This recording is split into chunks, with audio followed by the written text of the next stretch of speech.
I am the eldest son, and you knew that living with my mother would be a possibility when we got married, didn't you?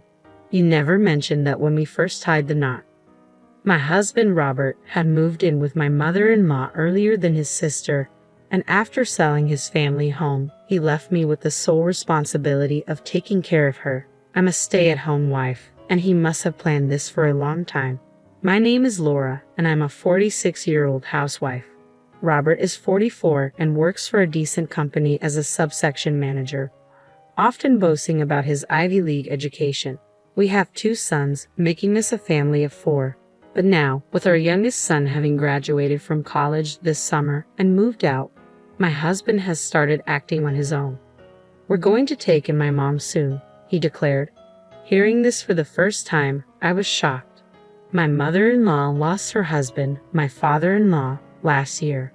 Considering they did everything together, I had been concerned about how deeply this loss must have affected her. But living together suddenly, anyone would be surprised. Robert implied that I had plenty of time since I'm a stay-at-home wife. He instructed me to visit my mother-in-law every day and talk to her. I argued that daily visits might exhaust her, but Robert's aim was clear. He wanted us to get along through frequent visits, making it easier for him to implement his plan of us living together. My mother-in-law's house is a stylish, standalone home built by my late father-in-law in a popular suburban area of Chicago. If put up for sale, there would certainly be many buyers willing to pay a great price. Robert had his eyes on this house. By living with my mother-in-law, he wanted to gain the right to do whatever he pleased with it.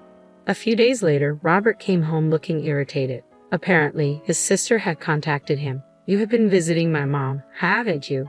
he said, roughly throwing his coat at me. "Yes, about once every 3 or 4 days," I replied, hanging his carelessly thrown coat on a hanger. "My sister visited Mom today for the first time in a while," Robert said, his tone sharp. "She said the entire house was a mess from the kitchen to the bathroom. You have been cleaning up over there, haven't you?"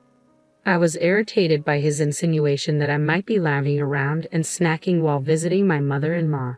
"Of course I've been helping with the chores and shopping. I've even organized the fridge before leaving," I said, trying to keep my composure. Robert laughed scornfully. "Well, I guess this is the most I can expect from a housewife," he said, glancing around the living room. It hadn't been long since our youngest son moved out, so the room wasn't spotless, but it was far from being messy enough to disrupt our daily lives. Robert has a nasty habit of nagging me about being a full-time housewife whenever he's in a bad mood. He always picks on the smallest things. If I stay silent, he assumes he's won the argument and his mood improves as he believes he's triumphant. I often wonder if belittling me is really that satisfying for him. When he comes home tired from work, he demands, "Get my dinner out on the table already." Seriously, can't you do anything without me telling you? This was typical of Robert, always trying to assert his dominance. One day, I received a call from my sister-in-law. She had apparently had a conversation with Robert and told me, "Robert insists that if he moves in with Mom, he should be able to sell the house and keep all the money for himself." "Laura, are you planning to move in?" She offered to take our mother-in-law, and if I had any hesitations about living with her, I told her we had just started discussing the possibility recently. She responded as if she had her own schemes in mind. "So it's not confirmed yet then," and hung up. When I told Robert about this conversation, he became furious. "Why did you reveal our plans without asking me?" he barked. I replied, "This is about discussing our mother's future, isn't it? You make it sound like a property dispute." He gave me a scornful look and sneered, "I really hate dealing with idiots who can't think straight." This is the real dynamic of our relationship. Robert belittles me for being a housewife and a high school graduate, always trying to make me submit to him. When we got married, I was drawn to his confidence and reliability, but those traits have morphed into what I loathe about him. What's worse, he occasionally boasts about marrying an older woman, mocking me for being 2 years older and not having a college degree. He pushed me into being a housewife, claiming no one would want to hire a high school graduate. Ever since our children moved out, I've been feeling more and more stress about my interactions with Robert. To be honest, I feel like I've reached my limit with this marriage. Robert, oblivious to my feelings, likely wants to move in with his mother as soon as possible, probably aiming to pocket all the money from selling her house. He doesn't seem to consider how his parents might feel about their home being sold or the memories they've built there. Amid these conflicting family interests, I encountered a shocking reality. It began with a call from my mother-in-law, who had sprained her ankle. She said her room was a mess and needed help cleaning it up. Although several days had passed since my sister-in-law's last visit, I figured that's what she was talking about the other day, so I responded lightly, "Sure, I'll come over." It didn't seem like she had informed Robert, but she assured me I didn't need to let him know either. So I visited her the following day with a light heart. I rang my mother-in-law's doorbell and heard her shout, "It's open," from the yard. I turned the knob and stepped inside. An unpleasant odor was immediately noticeable. Dust had accumulated in the corners of the corridor, and towels and discarded socks were scattered around. The stench grew stronger as I entered the living room, where a stack of cushions was piled on the sofa. "Mom, are you here?" I murmured, wondering if she had gone somewhere. Then I heard, "I'm here," and followed the voice. I found my mother-in-law buried in the cushions on the couch, which seemed to be adjusted for comfort. The cushions were piled so high that I hadn't noticed her at first. "Excuse me, Mom, are you all right?" I called out as I approached her. The peculiar smell grew stronger. Trying not to gag from the smell, I searched for its source. "I'm okay. I just piled up the cushions because it's comfortable." She laughed heartily. I realized the source of the smell was my mother-in-law herself. With all my might, I tried not to pinch my nose and asked, "How's your leg? Were you unable to bathe because it was inconvenient?" She replied, Yes, about that. I healed quickly, but after a few days of not bathing due to the pain, I couldn't be bothered to take a shower." "Do I smell?" I refrained from answering directly and said, "I will clean up," then proceeded to open all the windows in the house. My mother-in-law certainly needed a thorough bath. Thinking this, I headed to the bathroom. The bathtub was filled with some water and left as is, with a lid half submerged. Soap scraps and towels were muddy in the wash basin, and the mirror was foggy and dirty. I couldn't remember the last time it had been cleaned. I wondered if my sister-in-law hadn't visited recently. How could this place be neglected for so long? For now, I cleaned the bathroom, filled the tub with fresh water, added some lemon bath salts for fragrance, and told my mother-in-law, "I've just cleaned the bathroom and prepared a bath for you. Please take a bath first. Meanwhile, I'll air out these cushions." The kitchen was in an appalling state, but the rest of the rooms only had a few layers of accumulated dust. The kitchen, however, looked as though roaches might be lurking around. Bracing myself, I cleaned it until it was spotless. "That was refreshing," my mother-in-law said as she returned to the living room. Her cheeks flushed like a boiled lobster, glowing from having days of built-up grime washed off. Because I had been cleaning like crazy, the living room and kitchen were mostly tidied up, and she was very pleased with the result. Finally, in the clean living room, I asked her, "Mom, you were always so tidy and organized. What happened all of a sudden?" Ever since I got married, my mother-in-law had always been neat and her house was well maintained. It was surprising to see her place in such a state, to the point where she needed to call for help. She sighed and said, "Did you notice that I just used my injured foot as an excuse? I've been living with my husband for decades, doing my best as a wife and mother. But last year, after my husband passed away, I felt a sudden sense of freedom." Her children were already independent and married. With her husband no longer with her, she wanted to slack off and do nothing for once. She continued, "I also know that the kids want to sell this house, and it could escalate into a nasty fight over it. But I have an idea." My mother-in-law gave me an intense stare, out of her usual character, as she shared her thoughts. As I listened to her, I felt like we were on the verge of something important. I had been idling away, lost in thought, trying to find answers. Leaving her house, I began to think about my own future as well. My relationship with my mother-in-law had always been as distant as a typical daughter-in-law and mother-in-law relationship. However, the fact that she revealed her lowest self to me, rather than to her biological daughter or son, felt indicative of her feelings.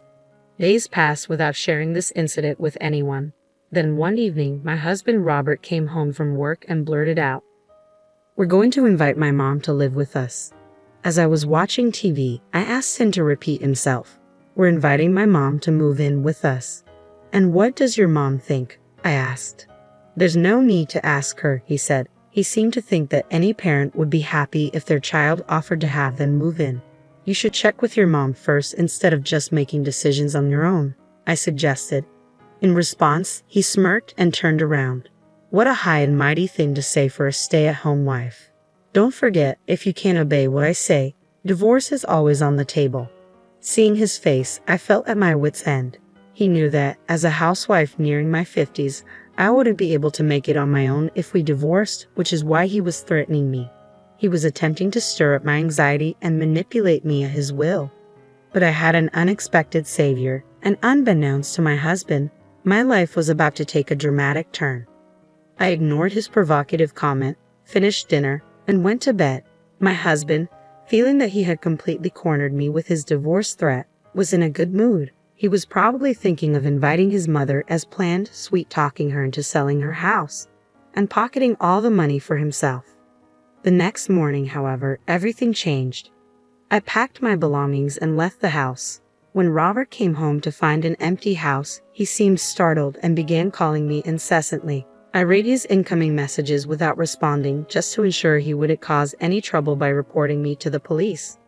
One of his messages read, "Are you so against living with my mom? But if we live together, the house will be ours. Don't you see how great that would be?" My suspicion was right. His interest wasn't in staying with his aging mother to support her, but rather in profiting off her house. I shared this with my mother-in-law. She looked a little sad, and it pained me a bit, but she seemed determined and said she would act according to her feelings. Yes, the place I went after leaving my husband was my mother-in-law's house. I took on a job and used her place as my base. Robert, growing anxious since I wasn't responding, blew up my phone with calls and texts. After a week, he contacted my family in Nebraska, and I got a call from my mom. "Laura, where are you? Robert claims that you're with us. He even said he's going to come get you, even though I told him you're not here." I explained the situation to my mother and informed her that I was currently staying at my in-laws' house. My mother-in-law then took the phone, offering a long greeting. For some reason, my mother gave me a word of encouragement, wishing me the best of luck.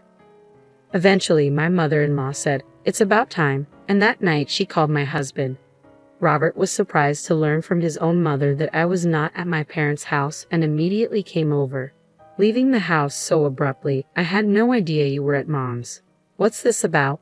Robert blurted out the moment he saw me. Before I could even answer, my mother-in-law spoke up. "More than that, do you even understand why Laura left home?" Taken aback by her sudden question, Robert awkwardly replied, "Well, that was because I said I wanted to invite Mom over. Because she didn't want to live with you, right? Why would I be here if I didn't want to live with my mother-in-law? Ever thought about that? You see, it wasn't the idea of moving in with her that I disliked. What I hated was you making selfish decisions without considering others' feelings." I continued, "My mother-in-law has her own thoughts and hopes, you know. Despite this, you decided on living together without even discussing it with her. You didn't even consider the feelings of your parents when they built this house. You just want this house because you want the money, right?" Robert clenched his fists and hardened his body, looking down as he listened to our conversation. My mother-in-law continued after me, "What do you really need this house for, Robert? Or is it Laura? If you don't change, you'll lose both. Why don't you cool down for a while and rethink everything?" Hearing this from his own mother, Robert, who had been quietly listening, suddenly kneeled to the ground in front of us. I was taken aback and asked, "What's this about?" "I apologize to Laura and to you, Mom," Robert said, his voice filled with sincerity. "Please, I want to live together again and start anew." Raising his head from his bow, Robert continued, "Mom, will you live with us?" As Robert bowed down again, I looked at my mother-in-law and we shared a knowing smirk. After that, I resumed my life with Robert, but this time, I wasn't a stay-at-home wife anymore. My mother-in-law told her friends about how I deep-cleaned her room, transforming it from a mess from the time she spent lazing around into a sparkling space in just a couple of hours. I continued, "My mother-in-law has her own thoughts and hopes, you know. Despite this, you decided on living together without even discussing it with her. You didn't even consider the feelings of your parents when they built this house. You just want this house because you want the money, right?" Robert clenched his fists and hardened his body, looking down as he listened to our conversation. My mother-in-law continued after me, "What do you really need this house for, Robert? Or is it Laura? If you don't change, you'll lose both. Why don't you cool down for a while and rethink everything?" Hearing this from his own mother, Robert, who had been quietly listening, suddenly kneeled to the ground in front of us. I was taken aback and asked, "What's this about?" "I apologize to Laura and to you, Mom," Robert said, his voice filled with sincerity. "Please, I want to live together again and start anew." Raising his head from his bow, Robert continued, "Mom, will you live with us?" As Robert bowed down again, I looked at my mother-in-law and we shared a knowing smirk. After that, I resumed my life with Robert, but this time, I wasn't a stay-at-home wife anymore. My mother-in-law told her friends about how I deep-cleaned her room, transforming it from a mess from the time she spent lazing around into a sparkling space in just a couple of hours. When I mentioned this to my friends, many of them said they wanted me to do the same for their homes. I was amazed and delighted to find that I could apply my housekeeping skills from being a stay-at-home wife to start a new job. I also began studying to become a storage advisor. It seemed that Robert had not given up on the idea of living with his mother, selling their house, and getting a large amount of money. He seemed to think that it would become a reality now that my mother-in-law and I were getting along. But there was a surprise announcement from my mother-in-law. Surprisingly, she was getting remarried. "So, I won't be living with you, and I won't be giving up my house either," she said. Upon hearing the news, my sister-in-law congratulated her, although with mixed feelings. I sent my sincere blessings for my mother-in-law's decision. The one who was surprised by my mother-in-law's words and screamed out in shock was Robert. At the same time, he was frantically contacting various people. Apparently, Robert had taken a boating license without telling me and even purchased a small cruiser, counting on the money from selling his parents' house. Now that his plans had fallen apart, Robert was unable to cancel his order for the cruiser, and he seemed to have to work even harder than before. He ended up having to help me with my house cleaning job. As an employer, I'm drilling household chores to Robert and guiding him to clean and polish a great number of my clients' houses.